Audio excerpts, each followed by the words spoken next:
Buen día para todos.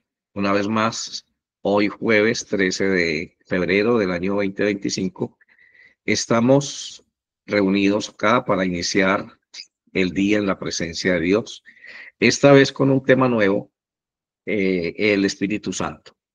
Vamos hoy a darnos la oportunidad de conocer esa enigmática personalidad, esa faceta de Dios de la que tanto se habla y que necesitamos nosotros dimensionar adecuadamente para poder tener una estrecha, sana y fructífica relación con Dios. Hoy estoy abriendo aquí el archivo que les envié a mis amigos de Meet que nos acompañan por esta videollamada que estamos grabando en este instante. Les envié, terminando el día, muy tarde en la noche incluso, un, un archivo. De nuevo les voy a pedir el favor que abran el archivo, reduzcan entonces la pantalla que tienen con esta videollamada, abran en su WhatsApp el archivo que les envié y empecemos entonces a hablar del Espíritu Santo. Antes de hacerlo, pongámonos en oración y digámosle: Padre, gracias por este día, por una vida que se está gestando en nosotros. Gracias, Señor, porque hoy tenemos un avivamiento espiritual mayor que el que tuvimos ayer. Y te pedimos, oh Dios, que hoy abras nuestros ojos espirituales para poder mirar más allá de lo que nuestros ojos naturales a través de nuestra razón pudiera comprender. Nos vamos a adentrar en la dimensión de tu espíritu y esperamos, Señor, que podamos comprender la magnificencia de este gran misterio de la Trinidad en la persona de tu Santo Espíritu. Gracias en este día por ser propicio a nuestras necesidades específicas. Pongo en tus manos y en tu presencia la vida de cada una de las personas que va a mirar este video, que está conmigo en esta videollamada y que está entrando en este instante a la plataforma de Facebook para mirar esta transmisión en vivo. Oramos en el nombre de Cristo Jesús. Amén. Bueno, inicio entonces esta disertación acerca del Espíritu Santo con un texto bíblico en el Evangelio de San Juan, en el capítulo 14, versículo 26, que dice: Mas el Consolador, el Espíritu Santo, a quien el Padre enviará en mi nombre, Él os enseñará todas las cosas y os recordará todo lo que yo os he dicho. Dos cosas. Jesús dice que el Espíritu Santo nos va a enseñar todas las cosas y nos va a recordar todo lo que Él nos ha dicho. Así que en la construcción gramatical de esta frase podemos, por inferencia lógica, determinar que el Espíritu Santo nos va a enseñar cosas que Cristo Jesús no alcanzó a enseñarnos o no pudo enseñarnos por causa de la temporalidad de su existencia, mientras Él estuvo compartiendo con nosotros en esta vida terrena. Dice que Él nos enseñará todas las cosas y también nos recordará todo lo que Él nos ha dicho. Bueno, ¿qué es lo que el Espíritu Santo nos va a enseñar? Qué bueno que nosotros hoy tengamos esta frase de Jesús bien comprendida. En los ambientes evangélicos siempre se está insistiendo la literalidad del mensaje de Dios. Así que quizá haya quedado o tenga en este momento una comprensión esta ala de la Iglesia Reformada que lo que el Espíritu Santo está haciendo es simplemente suscrito al legado de Cristo Jesús.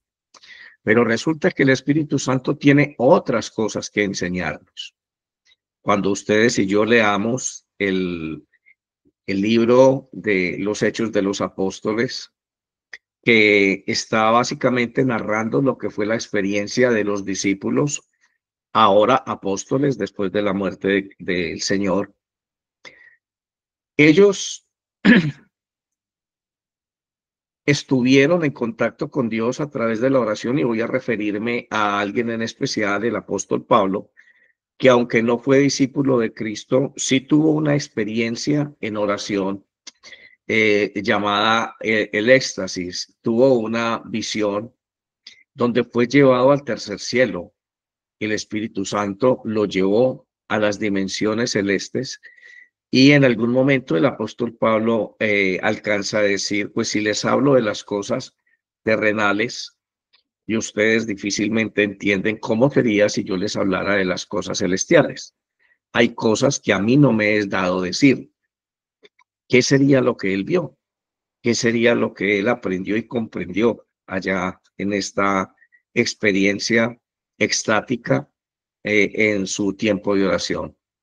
Así que, ¿cuánto nos puede enseñar el Espíritu Santo a cada uno de nosotros? Esa enseñanza particular del Espíritu Santo en cada uno de nosotros es a lo que le vamos a apuntar en esta disertación rápida acerca de la persona del Espíritu Santo. Él nos va a recordar lo que ya Cristo Jesús dijo, o sea, lo del Evangelio, todo lo que está plasmado en la Sagrada Escritura, el Evangelio en general, el Espíritu Santo nos lo va a recordar. Él va a tratar de hacer que esas frases, que esas enseñanzas de Jesús estén latentes en nuestra memoria en el momento en que lo necesitamos. Pero Él es un maestro. Él nos va a enseñar a cada uno de nosotros una experiencia única y particular. Y esa experiencia única y particular del Espíritu Santo en cada uno de nosotros es lo que hace rica la comunicación y la comunión entre los hermanos. Me fascina escuchar a otro predicador, a otro maestro, a otro siervo de Dios hablando acerca de lo que Dios le ha dado, de lo que el Espíritu Santo le ha enseñado, aquella forma específica de comprender la Sagrada Escritura.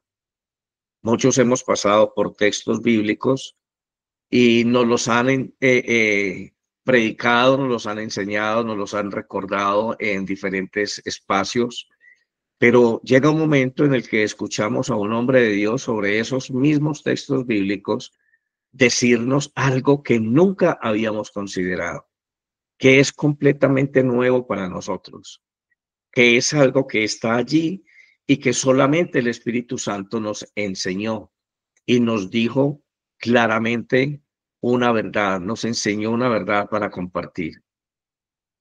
Esa, en lo personal, es mi petición permanente, que nunca deje de enseñarme el Espíritu Santo las verdades del reino, para que quienes me conocen contextualicen un poco mejor lo que estoy diciendo.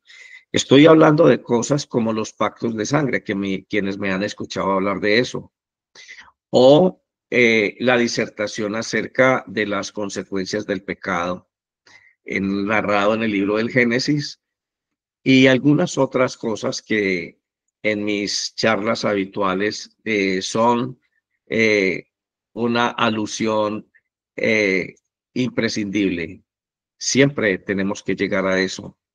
Y lo hago y lo he hecho en otros, en diferentes audiencias. Y no falta quien se me arrime y me diga, obispo, qué bueno escucharlo porque no había considerado eso. ¿Recuerdan ustedes alguna vez que tuvimos una charla acerca de la maldición de la higuera? Y esa explicación que yo di allí ha sido una revelación específica del Espíritu Santo. En dos palabras, el Espíritu Santo en lo personal me ha enseñado a hacer teología. Y yo quiero dejarles esa pregunta, esa inquietud a cada uno de ustedes.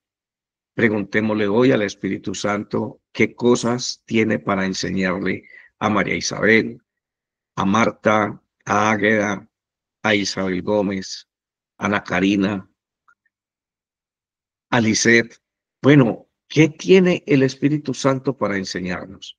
Y yo creo que hoy mismo el Espíritu Santo va a empezar a sentar las bases para que en nuestra relación con Dios ahora tengamos un canal de comunicación específico con el Espíritu Santo.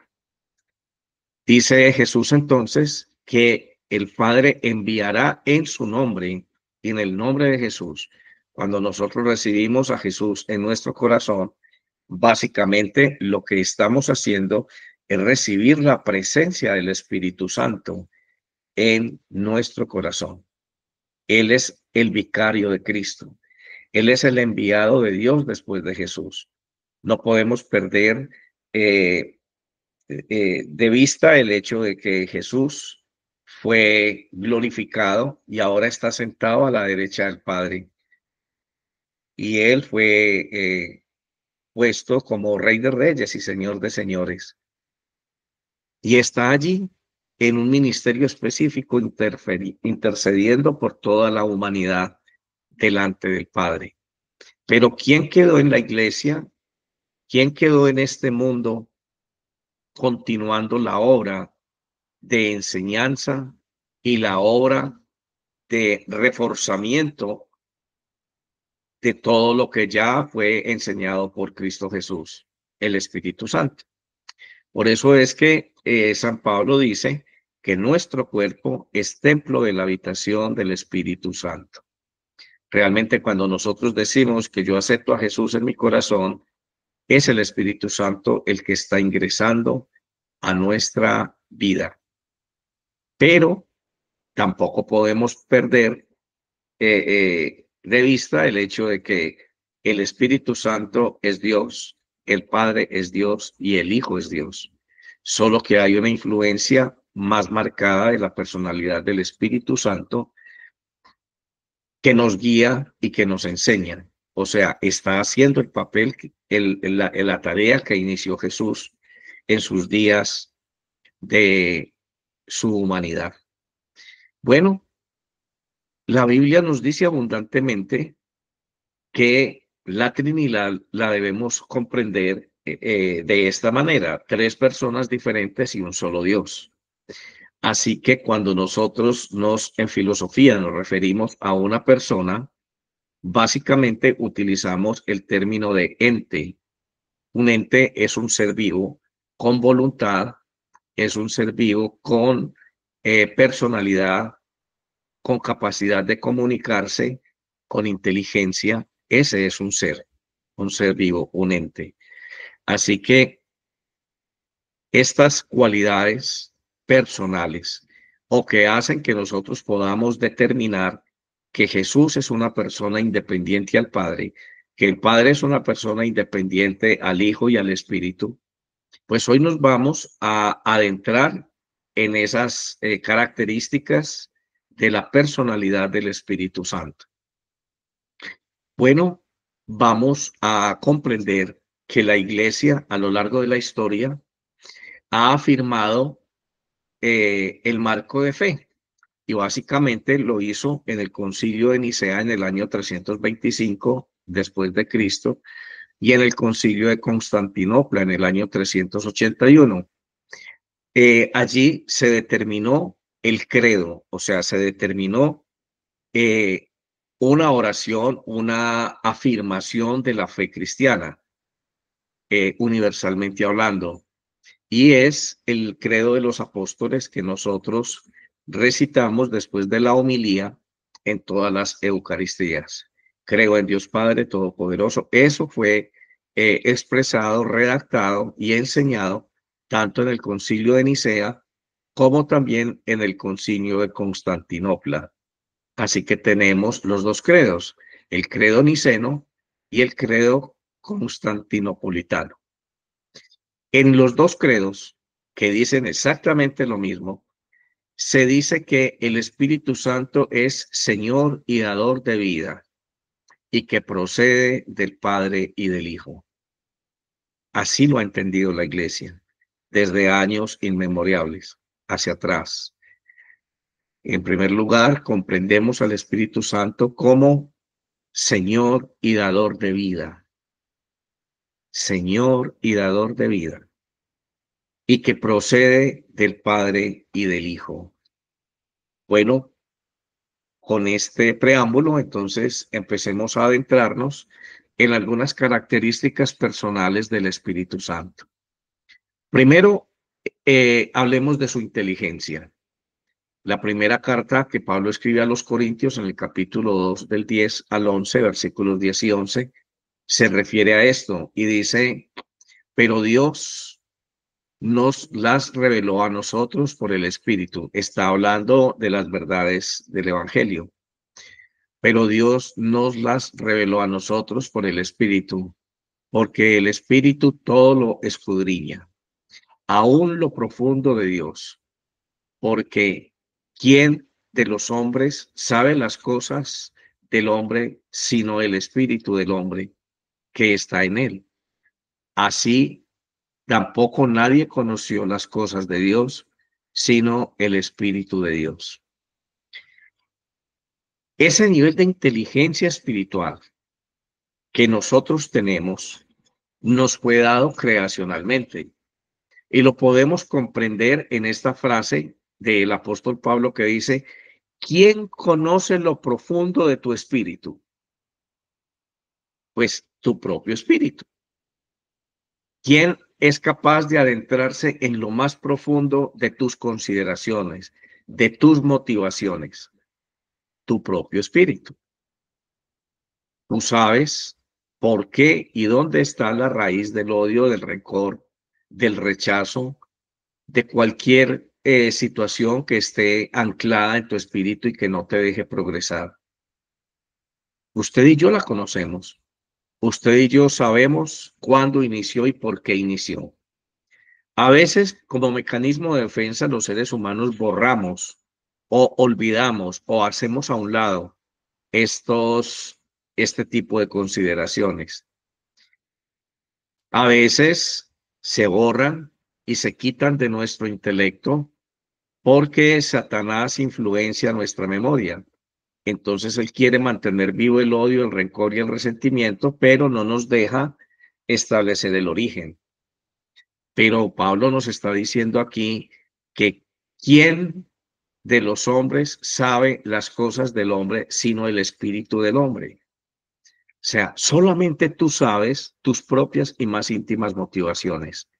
Pues de esa misma manera, el Espíritu Santo conoce las cosas más profundas de Dios. Él dice, así tampoco nadie conoció las cosas de Dios sino el Espíritu de Dios. Eso de saber nosotros que el Espíritu Santo es quien conoce la profundidad de Dios, nos debe hacer humildes. Nos debe hacer a nosotros conscientes de que no tenemos la última palabra, que no somos dueños de la verdad de Dios. No somos dueños de la justicia de Dios. No somos dueños de la magnificencia de Dios.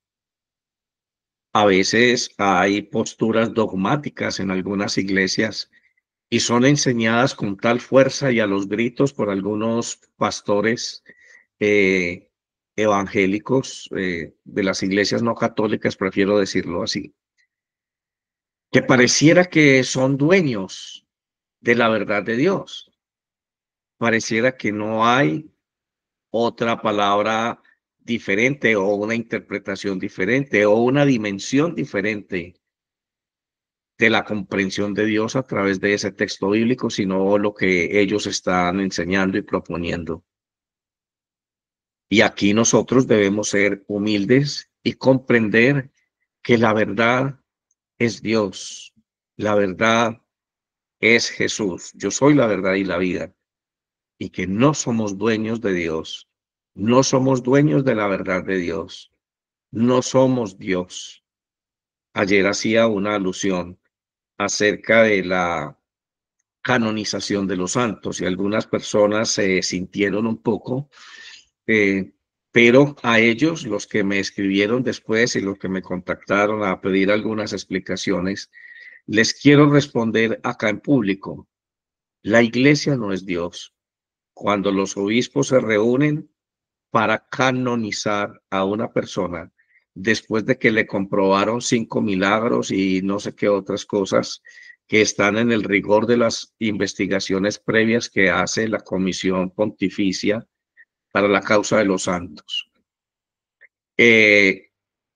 Subyacentemente, en el momento en que es canonizado y elevado a los altares, es llevado al cielo, la iglesia usurpa aquel papel que solamente le ha sido dado a Jesucristo y que no ha ejercido todavía, y es que Él va a venir a juzgar a los vivos y a los muertos. Decir que una persona que estuvo viva ahora está en el cielo es potestativo del juicio divino, no de la iglesia. La iglesia no es Dios.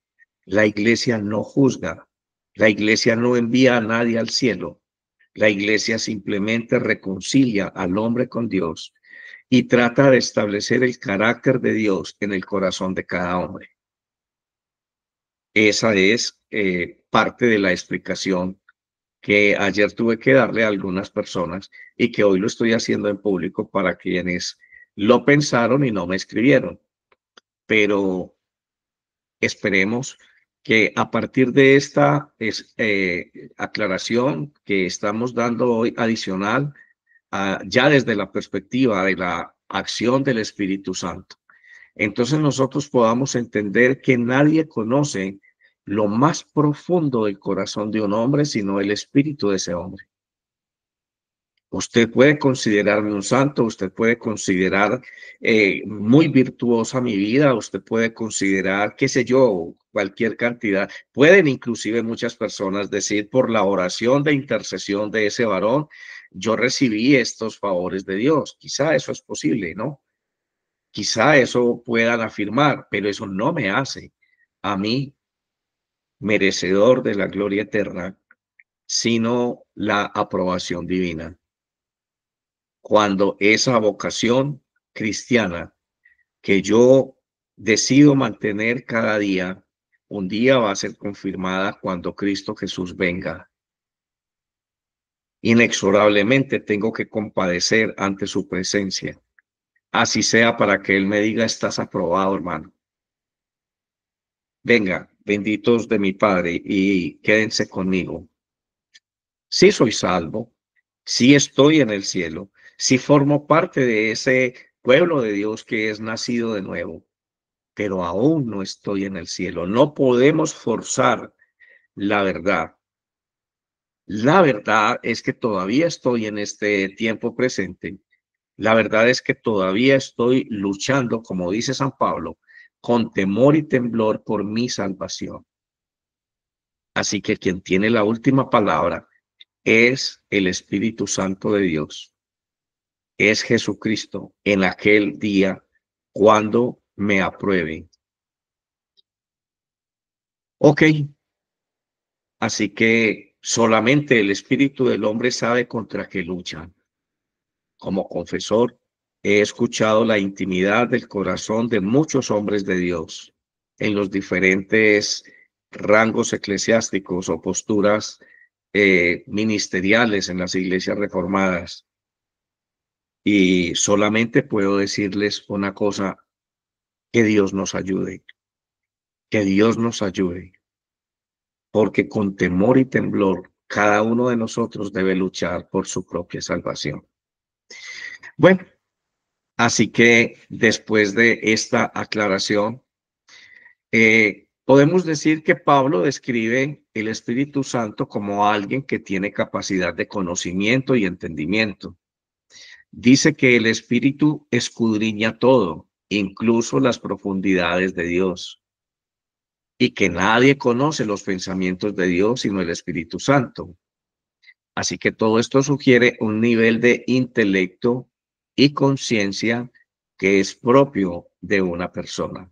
Concluimos, el Espíritu Santo es un ser inteligente, infinitamente inteligente por ser Dios. Otra característica personal del Espíritu Santo son las emociones. Algo que quizá algunos teólogos dirán, estas emociones son única y exclusivamente del resorte de la humanidad. Los espíritus no tienen emociones. Miremos qué dice la Biblia al respecto. Vuelve el apóstol Pablo y le escribe a los Efesios en el capítulo 4, en el versículo 30, de esta manera: y no contristéis al Espíritu Santo de Dios, con el cual fuisteis sellados para el día de la redención. Está diciendo exactamente lo que yo acabo de decir. ¿Cuándo es el día de la redención? Cuando Jesús regrese por segunda vez. Y entonces Pablo le está diciendo a la iglesia de Éfeso, no contristéis al Espíritu Santo de Dios. Porque Pablo, una persona tan culta, tan letrada, de las personas más inteligentes y más sabios de su época, el apóstol Pablo. Y entonces estamos aquí frente a una frase suya que nos dice, no contristéis el Espíritu Santo de Dios. ¿Qué sucede? ¿Por qué Pablo adopta esta forma de hablar acerca del Espíritu Santo? No contristéis el Espíritu Santo de Dios. Bueno, si Pablo utiliza la palabra contristar, que hace relación a el entendimiento, a la inteligencia, a sentir, entonces, ¿qué podemos pensar nosotros? Nosotros, como iglesia, estamos comprometidos a adoptar para nosotros la enseñanza y la guía apostólica. Decimos nosotros que es el Espíritu Santo el que ha actuado, ha hablado y nos ha enseñado a través del ministerio apostólico de la iglesia. Así que somos una iglesia católica porque tenemos una fe universal, apostólica porque nos ceñimos a la instrucción y orientación de los apóstoles. Y somos una iglesia guiada por el Espíritu Santo a través de la guía, a través de la orientación específica del cuerpo apostólico. Decimos entonces que el Espíritu Santo también tiene emociones desde la perspectiva del apóstol Pablo, lo cual es un atributo personal. La capacidad de sentir tristeza implica que el Espíritu Santo tiene una dimensión emocional, que no la podemos comprender en términos de las emociones humanas, que aquí nos tenemos nosotros que humillar un poco y comprender que estamos frente a un nivel de emociones espirituales, que en la sabiduría del apóstol Pablo se dice simplemente que se define como tristeza. Bueno, pensamos que si Dios es amor, si el amor de Dios está con nosotros, cuando nosotros fallamos, ¿qué le sucede a una persona cuando la persona, aquel a quien ama, le es infiel o de alguna manera no está actuando conforme a esa vocación de amar, a esa vocación de amor. ¿Qué podemos nosotros decir al respecto? Pues que estamos tristes. Así es como Pablo lo describe en la persona del Espíritu Santo. Dios es amor. Dios nos ama. Somos la niña de sus ojos. Somos la razón de ser del establecimiento de su reino en este mundo. Pero también comprendemos que cuando nosotros fallamos, cuando nosotros actuamos de una manera inadecuada, ese Espíritu Santo se contrista. Y la evidencia de que el Espíritu Santo se contrista es que nosotros sentimos un gran vacío en nuestro interior. Una gran tristeza hay en nosotros. Fallamos, le fallamos a Dios. Nos sentimos bastante mal por haberlo hecho. Perdemos confianza en nosotros mismos. No quisiéramos que eso hubiera sucedido. Cuánto quisiéramos nosotros regresar el tiempo y no haber caído en aquella tentación, no haber tomado aquella decisión. Bueno, pienso que a eso se refería realmente el apóstol Pablo cuando dice: no contristéis el Espíritu Santo. Otro aspecto de la voluntad, de la persona del Espíritu Santo en nosotros es, de la personalidad del Espíritu Santo, es que tiene voluntad. Seguimos con el apóstol Pablo cuando le escribe a los Corintios en el capítulo 2, el capítulo 2 en el versículo 11, y les dice: pero todas estas cosas las hace uno y el mismo Espíritu, repartiendo a cada uno en particular como él quiere.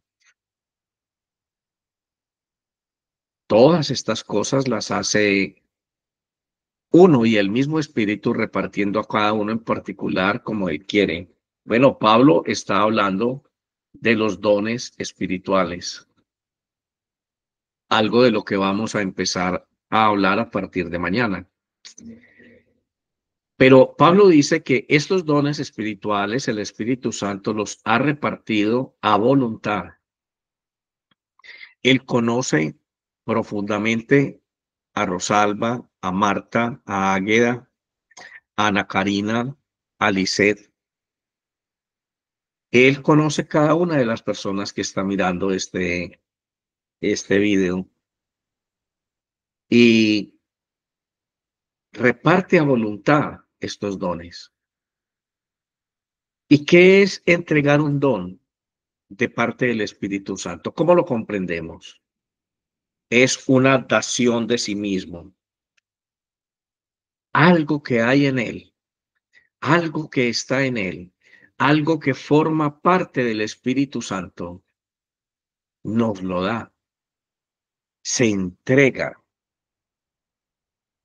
Cristo lo hizo en la cruz y derramando su sangre.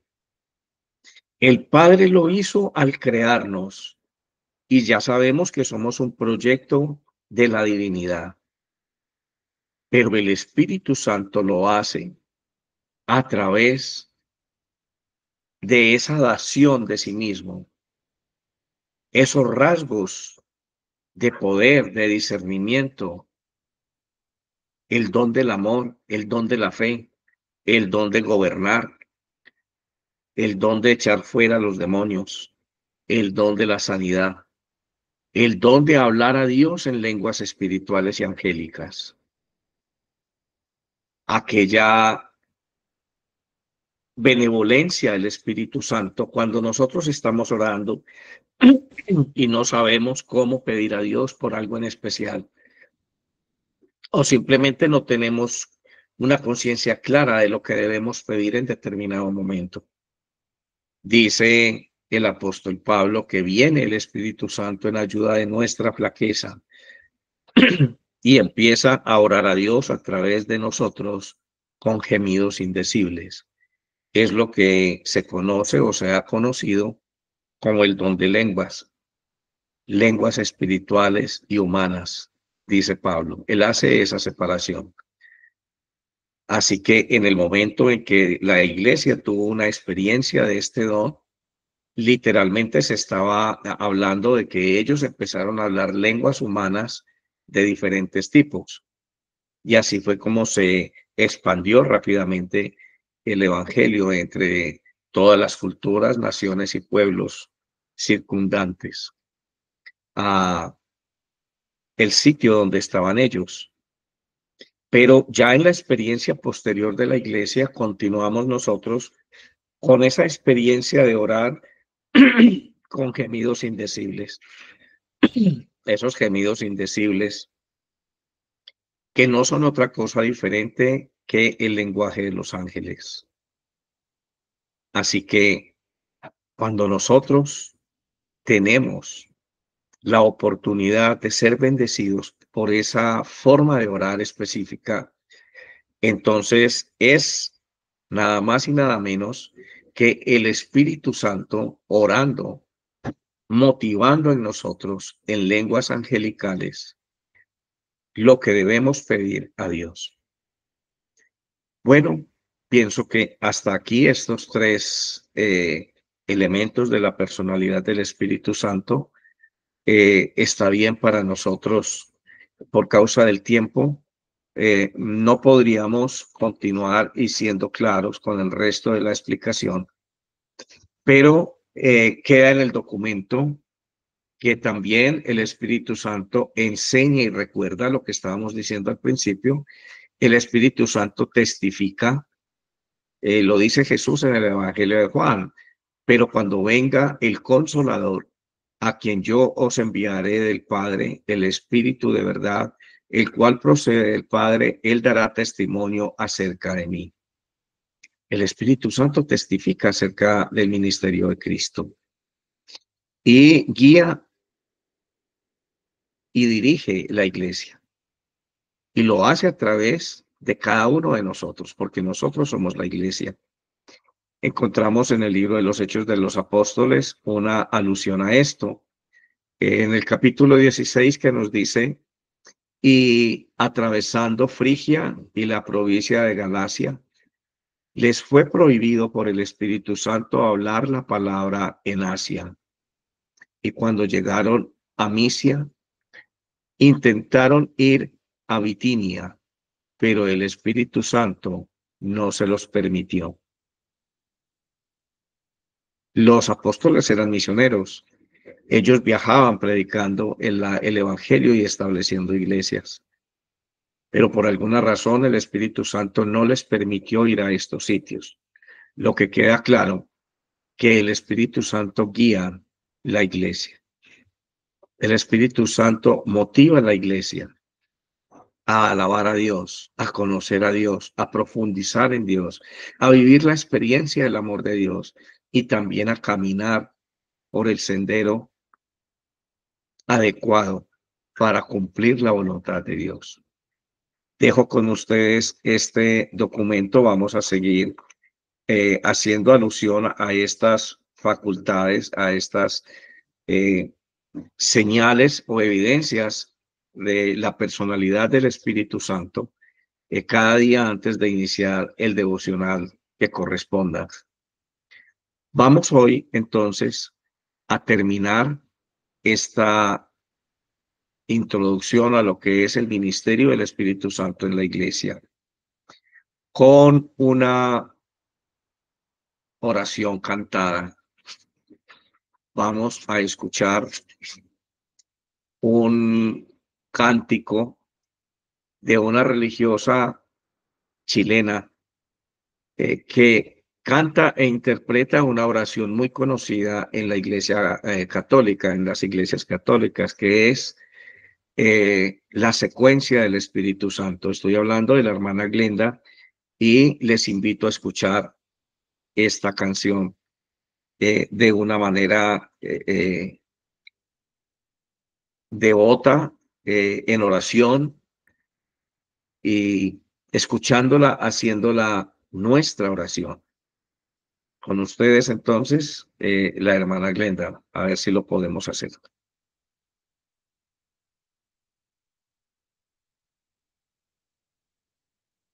me permiten un momento, vamos a escuchar entonces a la hermana Glenda haciendo esta oración cantada.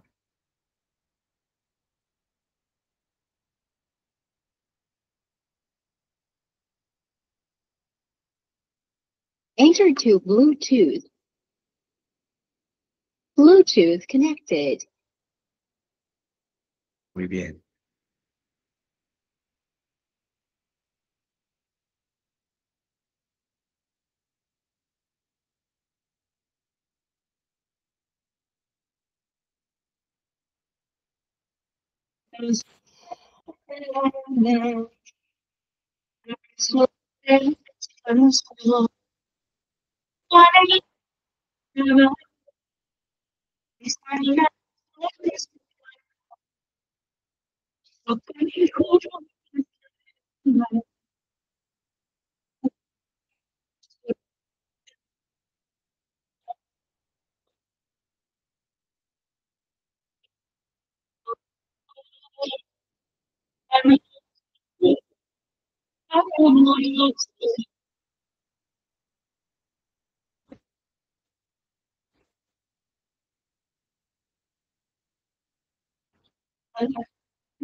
Parece que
bueno, no fue la mejor reproducción, pero ustedes tienen el enlace, está en YouTube, por favor, escúchenlo, medítenlo.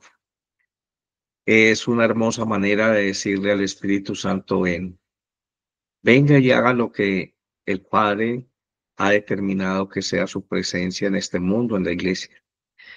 Hay una opción en YouTube para ver el video, se lo recomiendo. No sé si el enlace que les envié es el del video o simplemente la interpretación sin el video, pero ahí está la opción para que puedan mirar el video. Padre, en el nombre de Jesús, te doy gracias por este tiempo con mis hermanos. Gracias, Señor, por cada inconveniente que se presenta. Gracias, Señor, porque allí estás tú. Sabemos que siempre va a haber una oposición para que nosotros podamos realizar lo que tú nos has dicho que hagamos. Hoy estamos delante de ti haciendo nuestro mejor esfuerzo. Gracias por mis hermanos. Permíteles que hoy tengan un día en victoria, que hoy tengan la presencia de tu Espíritu latente en sus corazones. Y guarda sus corazones, Señor, contra toda acechanza del maligno. Tú que eres nuestro Padre, nuestro protector, nuestro guía. Tú que eres la esperanza de vida en cada uno de nosotros. A ti nos consagramos hoy, porque en ti somos, vivimos y existimos, como dice el apóstol Pablo. Gracias, amado Dios. Permíteme bendecirlos a todos en tu nombre. En el nombre de Jesucristo, tu Hijo, Dios y Señor nuestro, y con el poder y la gracia del Espíritu Santo. Amén. Dios les bendiga. Gracias por esta sesión de oración una vez más y les deseo un feliz día. Feliz día, Monseñor. Dios lo bendiga. Amén. Feliz día. Feliz día. Feliz día, Dios lo bendiga.